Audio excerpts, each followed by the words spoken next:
আসসালামু আলাইকুম এভরিওয়ান। আজকে দেখাবো বনরুটি কিভাবে বানাতে হয়। প্রথমত 2 কাপ নিয়ে নিলাম ময়দা, তারপর 2 চামচ গুঁড়া দুধ, 2 টেবিল চামচ সয়াবিন তেল, 1 চামচ ইস্ট, তারপর দিয়ে দিলাম হাফ কাপ চিনি দিয়ে ভালো করে এটা মাখিয়ে নিলাম। মাখানো আঠালো আঠালো করে মাখাতে হবে। মাখিয়ে 20 মিনিটের জন্য এটা রেখে দিতে হবে। দেওয়ার পর 20 মিনিট পরে দেখেন কি সুন্দর এটা ফুলে একদম নরম সফট হয়ে গেছে। তারপর প্লেটের মধ্যে তেল ভরিয়ে নিলাম যাতে রুটিটির মধ্যে যাতে না লাগে। তারপর হাতের মধ্যে তেলটা ভালো করে লাগিয়ে নিলাম।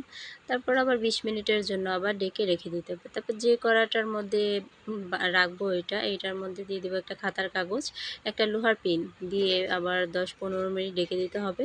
এই যে দেখুন কি সুন্দর ফুলে গেছে। আর এটা সুন্দর কালার আসার জন্য আমি ডিমের কুসুম ব্রাশ করে দিলাম। এই তো দেখেন কি সুন্দর ফুল